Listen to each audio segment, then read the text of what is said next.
এখন এখানে এটা নিয়ে কথা বলতে হচ্ছে? লজ্জা লাগা উচিত।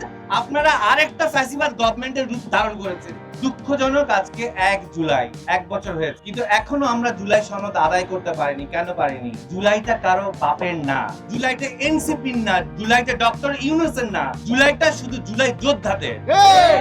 এমন ধারণা করার পোষণ করার কোনোই কারণ নাই যে জুলাই বিপ্লবে এই গভর্নমেন্ট এসেছে বলে ওরা আরেকটা ফ্যাসিবাদ সরকারের রূপ নিবে। সেই সুযোগ হতে দেয়া যাবে না, আমরা দিব না। আপনারা এই জুলাই যোদ্ধারা, যারা এই মিডিয়া যোদ্ধারা, তারা হতে দিবেন না। শপথ নেন আজকে জুলাইয়ের 1 তারিখে যে কোনো মূল্যেই জুলাই সনদ আদায় করতে হবে।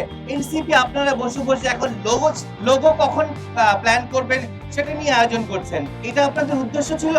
আজকে কোনো একটা জায়গায় প্রাইভেট ইউনিভার্সিটি একটা ছেলে মেয়েকে দেখা যায় না। শুধুই কেন ঢাকা ইউনিভার্সিটির ছেলেদেরকে? যখন এই 17 জুলাই এই হল থেকে আপনাদের বহিষ্কার করা হয়েছিল, তখন কারা নেমেছিল? এই বেসরকারি প্রাইভেট ইউনিভার্সিটির ছেলেমেয়েরা নেমেছিল।